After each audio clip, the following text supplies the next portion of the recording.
സ്നേഹപൂർവ്വം ഷാമ സീരിയലിൻ്റെ latest എപ്പിസോഡിൻ്റെ promo റിവ്യൂയിലേക്ക് എല്ലാവർക്കും സ്വാഗതം. അങ്ങനെ പ്രൊമോയിൽ കാണിക്കുന്നത് രാധികയ്ക്കും പത്മിനിക്കും ജയഭാരതിക്കും പണി കൊടുക്കാൻ നോക്കി അവസാനം സ്വയം കുഴിയിലാകുവാണ് സുകുമാരിയമ്മ. അങ്ങനെ അവരെ വീഴ്ത്താനായിട്ട് സ്റ്റെപ്പിൽ എണ്ണ ഒഴിച്ചിട്ടിട്ട് അവർക്ക് പകരം പ്രിയങ്ക തന്നെയാണ് ആ സ്റ്റെപ്പിലെ എണ്ണയിൽ തീട്ടി നടുപിടിച്ച് വീഴുന്നത്. അങ്ങനെ കരഞ്ഞു നിലവിളിച്ച പ്രിയങ്കയും കൂട്ടി രാധികയും സുകുമാരിയമ്മയും ജയഭാരതിയും കൂടി ഹോസ്പിറ്റലിലേക്ക് പോകുവാണ്. ജയഭാരതിക്ക് പരിചയമുള്ള ഇവിടെ അടുത്തുള്ള ഒരു ഹോസ്പിറ്റലിലേക്ക് പോകാമെന്ന് അവർ പറയുന്നുണ്ടെങ്കിലും സുകുമാരിയാണെങ്കിൽ അതിന് സമ്മതിക്കുന്നില്ല കേട്ടോ. വേണ്ട, മുമ്പ് പോയാൽ അതേ ഹോസ്പിറ്റലിൽ തന്നെ പോയാൽ മതി എന്നും പറഞ്ഞ് ഷാട്ടിയും പിടിച്ചിരിക്കുവാണ്. എന്നാൽ സുകുമാരിയുടെ വാക്കൊന്നും കേൾക്കാതെ അവർ നേരെ തൊട്ടടുത്തുള്ള ഹോസ്പിറ്റലിലേക്ക് തന്നെ പോകുവാണ്. അങ്ങനെ പ്രിയങ്കയെ അകത്ത് ICUവിലേക്ക് കൊണ്ടുപോകുവാണ് കേട്ടോ.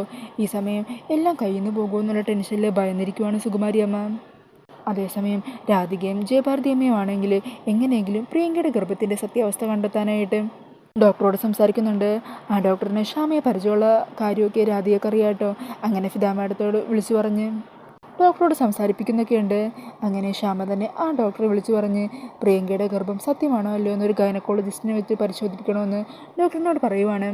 പിന്നീട് ഡോക്ടേഴ്സ് എല്ലാവരും കൂടി പ്രിയങ്കയെ പരിശോധിക്കുന്നതും ഒക്കെയാണ് കേട്ടോ കാണിക്കുന്നത്. അതിനുശേഷം ഡോക്ടറെ കാണാനായിട്ട് അകത്തിരിക്കുന്ന രാധികേനെയും ജയഭാരതിനെയുമാണ് കാണിക്കുന്നത്. ഈ സമയം ഡോക്ടർ രാധികയോട് പറയുന്നതാണ്, ശ്യാമ മാഡം എന്നെ വിളിച്ച് പറഞ്ഞതനുസരിച്ച് ഗൈനക്കോളജിസ്റ്റ് ഡോക്ടർ സന്ധ്യയെ കൊണ്ട് ഞാൻ ആ കുട്ടിയെ പരിശോധിപ്പിച്ചു. പരിശോധനയിൽ നിന്നും ഡോക്ടർ എന്നോട് കാര്യം ഉറപ്പിച്ചു പറഞ്ഞു, ആ കുട്ടി പ്രഗ്നൻ്റ് അല്ല. ഡോക്ടറെ ആ വാക്കുകൾ കേൾക്കുന്നതും സന്തോഷത്തോടു കൂടി നിൽക്കുവാണ് രാധികയും ജയഭാരതി അമ്മയൊക്കെ.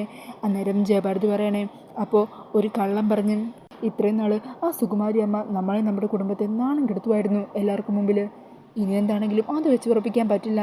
എങ്ങനെയാണ് ഇതിനവർക്ക് മറുപടി കൊടുക്കേണ്ടതെന്ന് എനിക്കറിയാം. അങ്ങനെ പറഞ്ഞ് എല്ലാ സത്യങ്ങളും തിരിച്ചറിഞ്ഞ് സുകുമാരിനെയും പ്രിയങ്കയും അവിടെ നിന്ന് അടിച്ചിറക്കാൻ തന്നെ തീരുമാനിക്കുകയാണ് അവർ രണ്ടാളും ചേർന്ന്.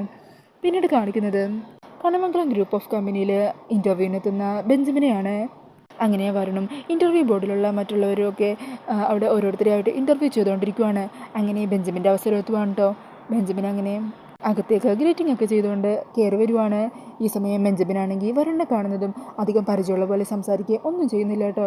ബെഞ്ചമിൻ്റെ ആ പെരുമാറ്റവും പിന്നെ ബെഞ്ചമിൻ വഴി വെച്ച് കളിച്ച ഡ്രാമയൊക്കെ കണ്ട് വരുണാണെങ്കിൽ ബെഞ്ചമിൻ്റെ മുമ്പിൽ ഫ്ലാറ്റായിട്ട് തന്നെ ഇരിക്കുവാണ്. അപ്പോൾ ഈ ഒരു സീനൊക്കെയാണ് കേട്ടോ പ്രൊമോയിൽ കാണിക്കുന്നത്. ഈ ഒരു പ്രൊമോ റിവ്യൂ ഇഷ്ടമായിട്ടുണ്ടെങ്കിൽ മറക്കാതെ വീഡിയോ ഒന്ന് ലൈക്ക് ചെയ്യണേ. ഇതുപോലുള്ള കൂടുതൽ റിവ്യൂസിനായിട്ട് ഈ ചാനലൊന്ന് സബ്സ്ക്രൈബ് ചെയ്തും കൂടി സപ്പോർട്ട് ചെയ്യണേ. താങ്ക്